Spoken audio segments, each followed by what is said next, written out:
नमस्कार, फिर पैसा बोलता है में आपका स्वागत है। मैं आनंद श्रीनिवासन। आज मार्केट बहुत हैप्पी मूड में है। सारे मार्केट्स ऊपर हैं। भारत की मार्केट भी ऊपर है। लेकिन सबसे बड़ा खबर ये है कि सोना ने 11,000 का अंक पास कर दिया है।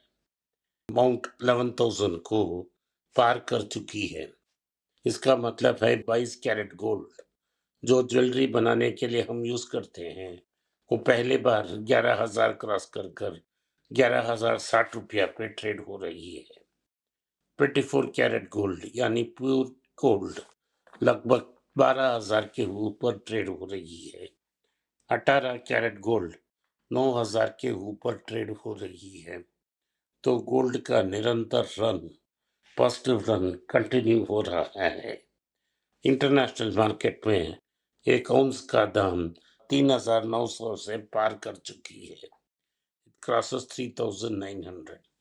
फ्यूचर्स मार्केट में 3,950 को पार कर चुकी है। अगर ये रैली कंटिन्यू हुआ तो 2-3 दिन में 4,000 टच कर सकती है। 3,000 का 4 से 4,000 का डायरेक्ट डिस्टेंस बहुत शॉर्ट टाइम में किया है, बिना कुछ हिचकिचाहट के ये हो गया है। तो इसका मतलब है कि लोग डॉलर को बेच रहे हैं और गोल्ड पे कंसंट्रेट कर रहे हैं। ये मेगा रैली इसलिए पॉसिबल हुआ क्योंकि दुनिया के बड़े सेंट्रल बैंकर्स ने सोने को एक्यूमुलेट किया है। भारत में भी लोगों ने बहुत मेहनत कर अपने पैसा को सोना में बचाया है। मैंने 3 साल पहले मेरी सिस्टर चैनल में पहले बार कहा था कि आप इमरजेंसी फंड्स मत रखिए, इसको गोल्ड बीज में बदलिए। अगर आपको चाहिए तो बैंक में गिरवी रख सकते हैं। मैंने आपको 400 ग्राम का जो चैलेंज रखा, उसमें अनेक लोग ने पार्टिसिपेट की। उस समय सोने का दाम लगभग 3,000 था। आज बढ़कर 11,000 हो गया है। जिन लोगों ने कंसीडर की, अगर उनका एवरेज 3,000 से 5,000 है, तो उनके लिए आज 20,000, 20 मैक्सिमम 15 लाख डालकर आज लगभग ये 44 लाख तक पहुंच गया है। शीघ्र ही 50 लाख क्रॉस कर देगी। तो ये मेरा टिप था आपके लिए और ये अच्छा हुआ। लेकिन इसका श्रेय तो ट्रंप भागवदर को जाएगा, जिन्होंने इसमें हमें बहुत मदद की कि उन्होंने रशिया को चिढ़ते रखा। चाइना को भी रशिया के बाहों में भेज दिया, भारत और ब्राजील को भेज दिया। तो सारे इकोनॉमीज, अब बड़े इकोनॉमीज अब अलाइंड हैं एक साथ और चाइना से बातचीत कर रहे हैं। तो चाइना का जो करेंसी तो वो बाहर नहीं छोड़ती है।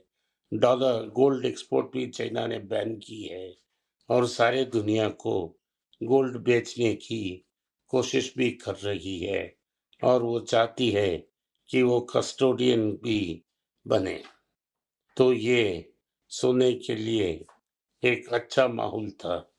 ये पिछले 3 साल से ये माहौल कंटिन्यू हो रहा है कि सोने के लिए अच्छा माहौल है और लगातार बढ़ रहा है।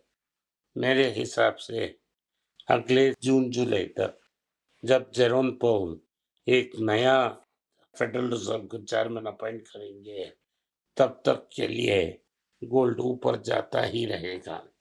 और जिनको फेडरल रिजर्व का चीफ के रूप में नॉमिनेट करते हैं, उनका इकोनॉमिक आइडियोलॉजी क्या है, उसमें भी निर्भर है गोल्ड की लॉन्ग टर्म ट्रेंड।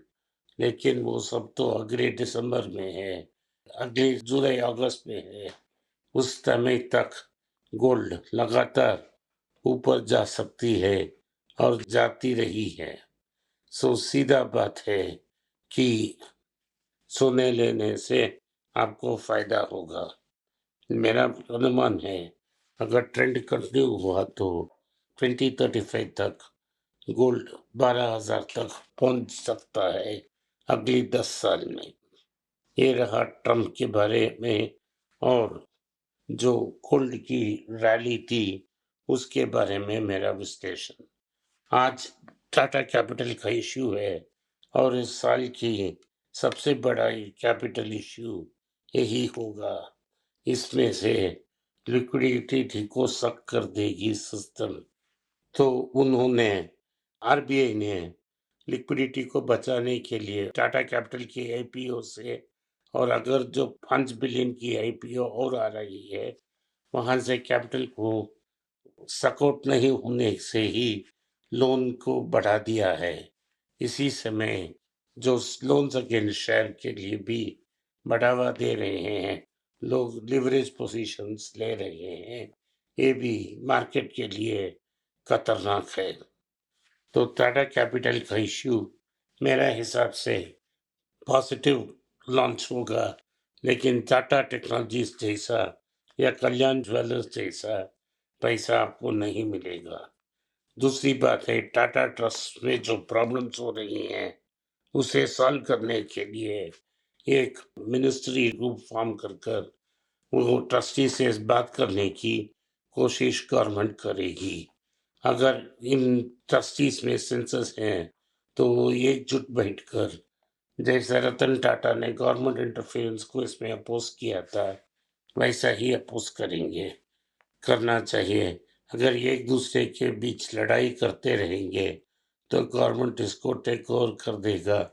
इसके अलावा कोई राय नहीं है गवर्नमेंट के पास। तो ये रहा टाटा ट्रस्ट के बारे में हमारा विश्लेषण। तो टीसीएस ने अनाउंस किया है कि अक्टूबर 8 तक वो दूसरा राउंड ऑफ डिविडेंड्स अनाउंस कर देगी। ऑलरेडी फर्स्ट क्वार्टर में एक बड़ा डिविडेंड अनाउंस किया था, अभी दूसरा डिविडेंड अनाउंस करेंगे। 9 अक्टूबर रिकॉर्ड डेट रखा जाएगा वो डिविडेंड के लिए। तो टीसीएस यूजुअल जो करती रही है उसे जारी रखेगी, हर साल डिविडेंड देगी, और इस साल भी लोगों को हर क्वार्टर में डिविडेंड का होप है। तो ये रहा टीसीएस का न्यूज़। और जो ओवरऑल आईटी मार्केट है उसमें प्रेशर है। रेनॉल्ट ने दुनिया भर लेकर 3,000 आदमियों को नौकरी से बर्खास्त की है। इसमें कुछ इंडिया के एम्प्लॉयज भी होंगे। तो ओवरऑल मार्केट जैसा आप लोग जानते हैं बहुत वीक है। और जो मिस्टर भट्ट थे, जो पुराने जनरल मैनेजर और सीईओ, उन्होंने आरबीआई से और एक हफ्ते की टाइम मांगी ताकि वो ऑपरेशंस को स्टेबलाइज कर सके। जापान की मार्केट में आज बड़ा उछाल देखने मिला और पहली बार निक्केई इंडेक्स ने 48,000 क्रॉस की है। इसका कारण ये है कि उनकी पॉलिटिकल इंस्टेबिलिटी खत्म हो चुकी है और एक नया प्राइम मिनिस्टर पावर लेंगे। ये जापान की पहले फीमेल लीडर है जो सोशली हाईली कंजर्वेटिव है और एक इन्फ्लेशन हॉक है। इसीलिए आज 4% राइज हुई है। जापान की निक्की इंडेक्स ने 4% की राइज की है। जिन्होंने हमारे साथ काम कर कर जापानी स्टॉक्स कंसिडर किया उनका भरपूर प्रॉफिट है। अगर आप जापानी स्टॉक्स के बारे में जानना चाहिए तो मेरे भाई विनोद श्रीनिवासन की इंस्टाग्राम लिंक में मीट करें और वो गूगल फॉर्म उन्होंने दिया है उसको आप ध्यान से पढ़ें और फिलअप करें। आज के लिए इतना ही। आपने इस पॉडकास्ट को सुना इसके लिए मैं आपका आभारी हूँ। हो सके तो वीडियो को लाइक कीजिए, चैनल को सब्सक्राइब कीजिए और बेल नोटिफिकेशन दबाएं। इस वीडियो को अपने दोस्त और रिश्तेदार के पास भेजें और उन्हें देखने की आग्रह करें। नमस्कार, धन्यवाद, जय हिंद। नीचे एक ईमेल स्क्रॉल हो रहा है, इसका ईमेल एड्रेस है पैसा बोलता है .np@gmail.com।